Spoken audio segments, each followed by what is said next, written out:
What is happening to your SP behind the scene when you are affirming? इसी के बारे में हम इस टॉपिक पे इस वीडियो में समझेंगे, इसी टॉपिक के बारे में कि जब हम अपने एसपी के लिए अफर्म कर रहे होते हैं तो बीटीएस में बिहाइंड द सीन में एसपी के साथ क्या क्या हो रहा होता है, वो क्या क्या एक्सपीरियंस कर रहा होता है, ये सारी की सारी चीजें हम डिटेल में इस वीडियो में समझेंगे with the example, real life examples के साथ। ठीक है, तो चलिए आगे बढ़ते हैं।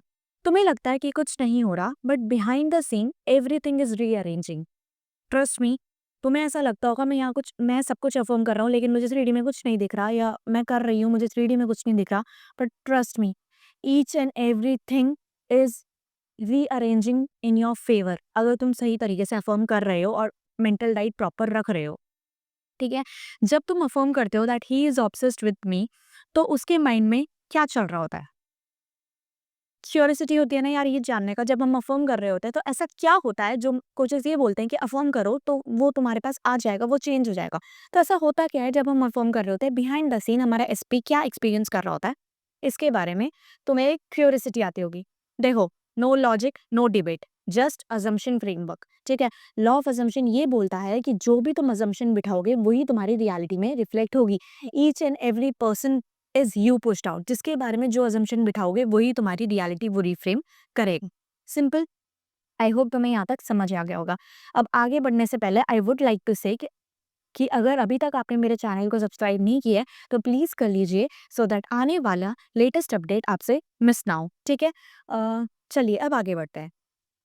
लॉ ऑफ assumption के according reality is you pushed out and each and every person in your reality is you pushed out. समझ में आई?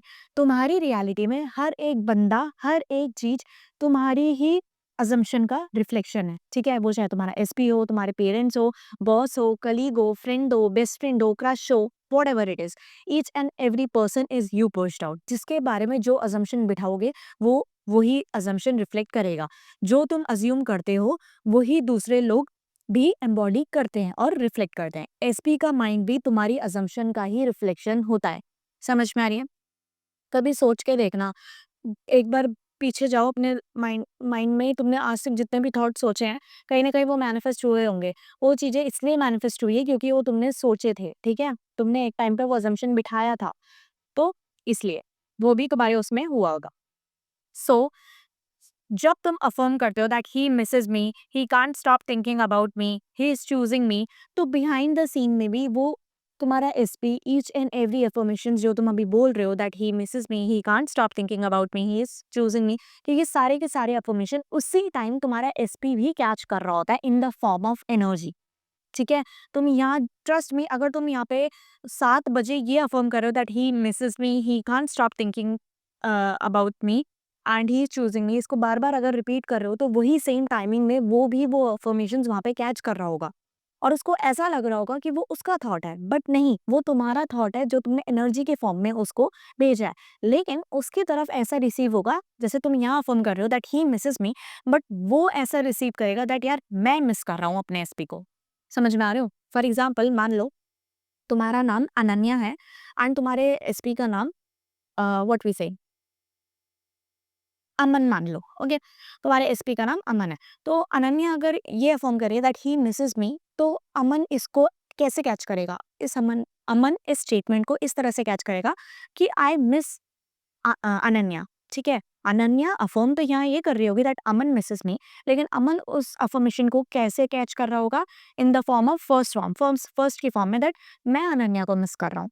आई होप यहाँ तक तुम्हें समझ आ गया होगा। ठीक है, तो बिहाइंड द सीन में क्या होता है, तुम्हारा सबकॉन्शियस माइंड एक न्यू आइडेंटिटी एक्सेप्ट कर रहा होता है, तुम्हारी एनर्जी शिफ्ट हो रही होती है, और जब एनर्जी शिफ्ट हो रही होती है वो उसी तरह की एनर्जी फिर रिसीव करना शुरू करता है। ठीक है, एसपी जो है वो सटल इम्पल्सेस मिलने लगते हैं एसपी को, और ओल्ड स्टोरी धीरे धीरे डिसॉल्व होना शुरू हो जाती है। ऑब्वियसली मैंने तुम्हें पहले भी अपने ओल्ड वीडियोस में बताया है, जिस चीज़ में ज़्यादा फोकस करोगे उसी चीज़ की एनर्जी बढ़ेगी, इंक्रीज होगी। ठीक है, उसी वही चीज़ तुम्हारी लाइफ में और ज़्यादा इंक्रीज होगा।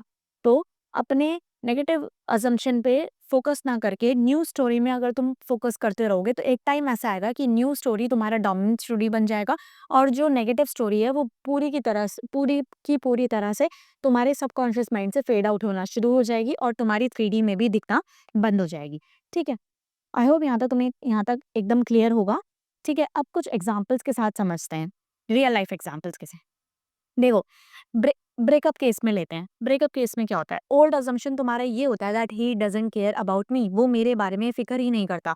तो उसका रिजल्ट क्या होता है, वो टेक्स्ट भी नहीं करता, कोल्ड बिहेवियर करता है, ढंग से रिस्पॉन्स नहीं करता, ढंग से बात नहीं करता। ठीक है, बट अगर तुम ये न्यू अजम्पशन बिठाओ, new affirmation allow that he regrets losing me and he is realizing my value, तो बिहाइंड द सीन में क्या होने लग जाता है, वो यही अफर्मेशंस कैच करने लग जाता है। उसको क्या होता है, तुम्हारे एसपी को रैंडमली तुम्हारी याद आना शुरू हो जाती है।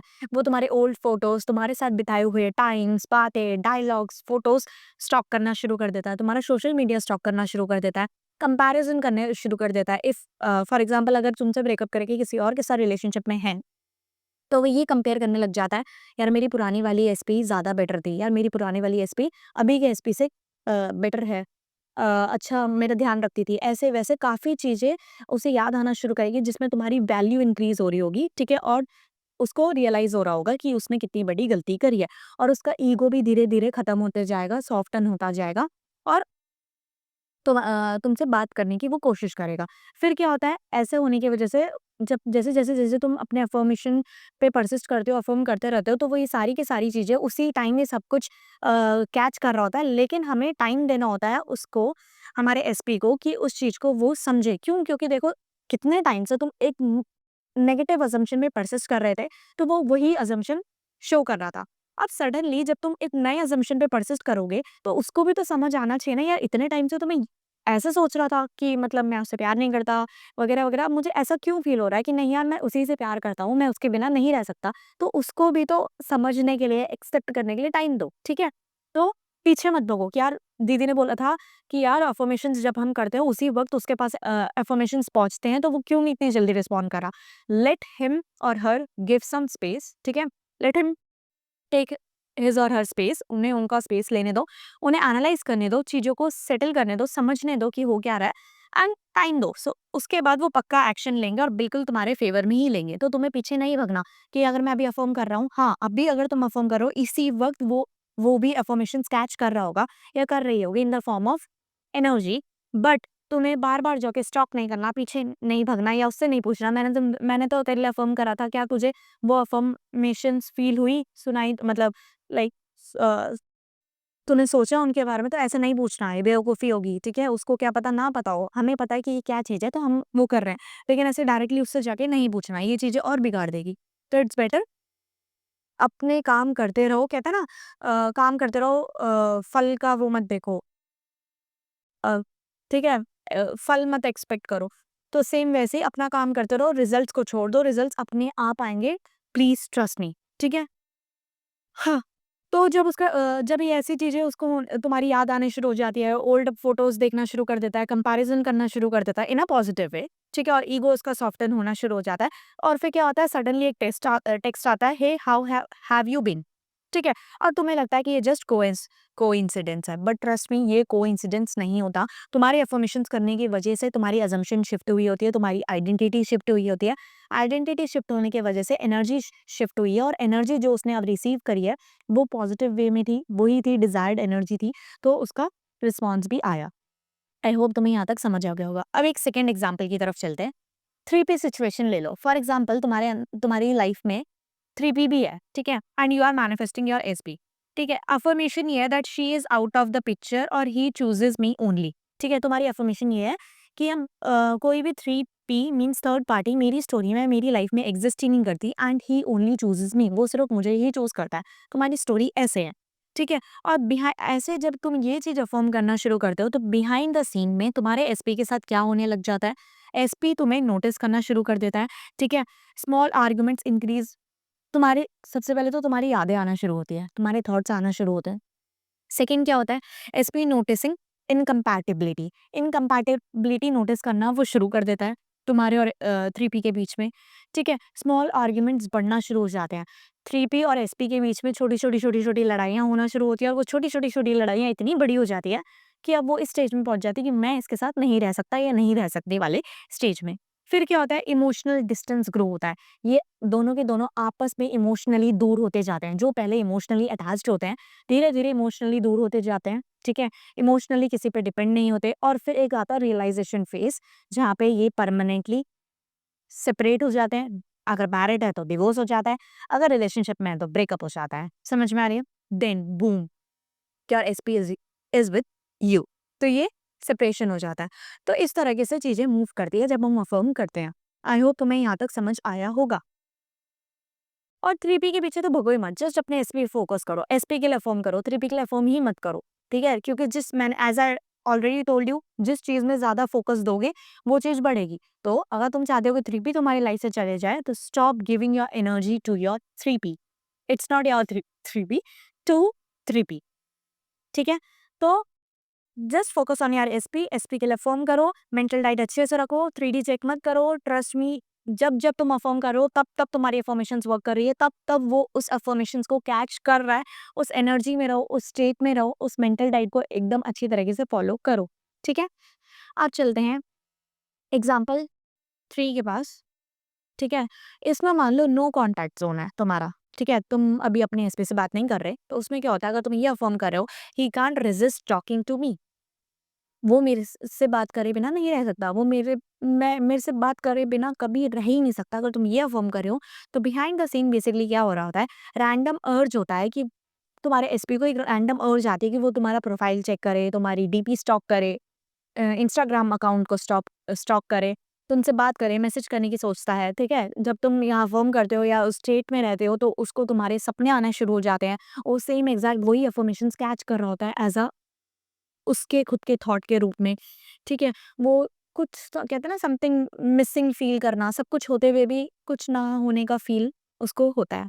इंटरनली कॉन्फ्लिक्ट्स आना शुरू होते हैं, ठीक है? अंदर ही अंदर कॉन्फ्लिक्ट्स आना शुरू होते हैं। Actions happens when assumptions stabilise, but actions तब होते हैं जब असम्पशन स्टेबलाइज़ होती है। ट्रस्ट मी, तुम यहाँ जब अफ़र्म कर रहे हो, वो सारी की सारी अफ़र्मेशंस वर्क कर रही है। इंटरनली सबसे पहले चेंज आता है, तुम्हारे अंदर भी और तुम्हारे एसपी के अंदर भी। उसके बाद तब जाके एक्शन की फॉर्म में 3D में चेंज आता है। इस चीज़ को दिमाग में रख लो। अभी जो तुम अफ़र्म कर रहे हो, सबसे पहले उस अफ़र्मेशन का असर तुम्हारे अंदर होगा। तुम्हारे अंदर इंटरनली चेंज आएगा, तुम्हारी एनर्जी चेंज होगी, शिफ्ट होगी, तुम्हारा स्टेट शिफ्ट होगा, एनर्जी शिफ्ट होगी, तब जाके तुम्हारे एसपी के अंदर भी चेंजेस आएँगे, तुम्हारा एसपी की एनर्जी शिफ्ट होगी। जैसे ही तुम्हारी एनर्जी शिफ्ट होगी, वो वही एनर्जी तुम्हारा एसपी कैच करेगा, उसको गैदर करेगा, एनालाइज़ करेगा, समझेगा, फिर उसके लिए एक एक्शन लेगा, अपने अंदर उसके अंदर चेंज आएगा, फिर वो मेक श्योर करेगा कि वो 3D में फिर एक बार कन्फर्म हो गए, वो 3D में एक्शन लेगा, ठीक है? बट हाँ, एक और बात क्या बोलने वाली थी मैं? हाँ, मैं ये कह रही हूँ, अगर तुम्हारा जो हाँ, जो असम्पशन है, अगर वो स्टेबलाइज़ नहीं होगा, तो तुम्हें मतलब on off, on off, on off, कभी मूवमेंट दिखना, कभी नहीं दिखना, कभी दिखना, ना कभी नहीं दिखना, ऐसे ही रहेगा। तो अगर तुम चाहते हो कि तुम्हारा एसपी तुम्हारे लिए एक्शंस ले 3D में इन योर फेवर, तो अपने असम्पशन पे स्टेबलाइज़ लो, परसिस्ट करो, एक ही स्टोरी को लेके लॉयल रहो। या तो he is obsessed with me वाली स्टोरी पे ही टिक जाओ, या तो he doesn't care about me वाली स्टोरी में ही टिक जाओ। It's totally up to you, क्योंकि जैसा तुम असम्पशन बिठाओगे, जिस असम्पशन पे तुम स्टेबलाइज़ रहोगे, परसिस्ट करोगे, वही तुम्हारा एसपी भी रिफ्लेक्ट करेगा। समझ में आई? आई होप तुम्हें यहाँ तक समझ आ गया होगा, ठीक है? और बहुत, बहुत, बहुत important cheese, movement is always happening, और सबसे पहले मूवमेंट अपने अंदर होती है, उसके बाद बाहर होती है। Movement always happens first in internal, ठीक है, inside you, within you, उसके बाद एक्सटर्नल में रिफ्लेक्ट होता है, ठीक है? There is always a movement, चाहे दिखे या ना दिखे। जस्ट बिकॉज तुम्हें दिख नहीं रहा, इट डजेंट मीन कि कुछ नहीं हो रहा, क्योंकि सीड भी, बीज भी जब हम बोते हैं, तो मिट्टी को बार-बार हम खोद के नहीं देखते, क्योंकि हमें पता है हमने एक बार बीज डाल दिया है, दैट मीन्स वो ग्रो कर रहा है। बस हमें क्या करना है, वाटर करना है, सनलाइट करनी है, दैट्स ऑल। ठीक है? उसे बार-बार खोद के नहीं देखना। मैनिफेस्टेशन जर्नी में भी हमें अफ़र्मेशंस कंसिस्टेंसी के साथ करना और मेंटल डाइट प्रॉपर मेंटेन रखनी है। समझ में आई? आई होप तुम्हें यहाँ तक क्लियर हो गया होगा। हाँ, if nothing is happening then if you are checking 3D every hour, you are affirming opposite. ठीक है, अगर तुम यहाँ अफर्म करके बार बार 3D चेक कर रहे हो, इसका मतलब यह है कि तुम अफर्म ही नहीं कर रहे हो और एक स्टोरी पे परसिस्ट ही नहीं कर रहे हो। क्यों? क्योंकि एक तरफ परसिस्ट करके अगर दूसरी तरफ तुम 3D चेक कर रहे हो, तो दैट मीन्स तुम ये बोल रहे हो जो तुमने अभी तक अफर्म करा वो अभी तुम्हारी रियलिटी नहीं है। क्योंकि तुम 3D चेक करोगे तो पक्का कुछ ना कुछ नेगेटिव अजम्पशन बैठेगा माइंड में, चाहे तुम मुंह से खोल के ना बोलो, बट ये सबकॉन्शियस माइंड को तुम ये सिग्नल दोगे अननोइंगली, तो वो उसको भी कैच करेगा। ठीक है, बिहाइंड द सीन तब काम होता है जब ओल्ड स्टोरी को फीड करना बंद कर दो। तो ओल्ड स्टोरी को बार बार फीड करना बंद कर दो। जब भी ओल्ड स्टोरी रिपीट आए, just take a deep breath, pause लो, न्यू स्टोरी वापस से रिपीट करो। ठीक है, एंड ट्रस्ट मी, बीटीएस में तुम्हें पता भी नहीं है क्या क्या हो रहा होता है। छोटी से छोटी, बड़ी से बड़ी डिजायर तुम तक पहुंचाने के लिए universe is always working in your favour if you affirm and persist in your assumption in a right way. ठीक है, आई होप तुम्हें यहाँ तक समझ आ गया होगा। Behind the scene is not magic, it's your assumption hardening into facts. Means BTS में कोई मैजिक नहीं हो रहा होता, वो बस तुम्हारी अजम्पशन है जो फैक्ट बन के आती है। अगर उस अजम्पशन पे तुम स्टेबलाइज कर जाओ, टिक जाओ। ठीक है, आई होप तुम्हें यहाँ तक समझ आ गया होगा। मैंने एग्जांपल्स के साथ इसलिए एक्सप्लेन करा सो दैट तुम्हें पता चले कि जब जब तुम अफर्म कर रहे हो तो तब तुम बीटीएस में तुम्हारा एसपी तुम्हारे लिए क्या फील कर रहा होता है। चाहे पॉजिटिव हो चाहे नेगेटिव हो, उससे तुम्हारे सबकॉन्शियस माइंड को कोई फर्क नहीं पड़ता। जो एनर्जी तुम्हारे एसपी को पास करोगे वो वही कैच करेगा in the form of thought. ठीक है, और चाहे पॉजिटिव हो चाहे नेगेटिव हो, वो सब कुछ कैच करेगा। तो मेक श्योर कि सिर्फ अफर्मेशन करते वक्त ही नहीं, उसके बाद भी तुम क्या थॉट्स अपने अंदर ला रहे हो। ठीक है, and movement is always happening. BTS में चाहे कुछ हो या ना हो, मूवमेंट्स के पीछे मत भगो। सबसे पहले तुम्हारे अंदर चेंज आता है, फिर एसपी के अंदर मेंटली चेंज आता है, फिर एसपी अगर तुम उस अजम्पशन पे परसिस्ट करते हो तब जाके एसपी फिजिकली 3D में एक्शंस लेता है। तो परसिस्ट करो जब तक तुम्हारा अजम्पशन 3D में फैक्ट बनकर ना आ जाए, मटेरियलाइज बनकर ना आ जाए। आई होप तुम्हें यहाँ तक समझ आ गया होगा। अगर इस टॉपिक से रिलेटेड कोई भी डाउट है तो तुम मुझसे कमेंट सेशन में पूछ सकते हो, and if it is possible तो मैं उस कमेंट सेशन में ही तुम्हारे उस डाउट का रिप्लाई करूंगी। अदरवाइज मैं एक नई वीडियो के साथ आपसे मिलूंगी। एंड वन थिंग मोर, मैं 1-on-1 कोचिंग सेशन भी प्रोवाइड करती हूँ, एंड इफ़ यू वांट कि मैं आपको पर्सनली गाइड करूँ तो आप मुझसे कमेंट सेशन में पिन किए हुए इंस्टाग्राम पेज पे आकर मुझसे आप कांटेक्ट कर सकते हैं। ठीक है, तो तब तक के लिए ध्यान रखिए एंड इस वीडियो को हो सके तो लूप में सुनिए सो दैट तुम्हें समझ आए। ठीक है, अपना ध्यान रखिए। तब तक के लिए मैं तुमसे मिलती हूँ एक नई वीडियो के साथ। Bye bye, take care, Tata.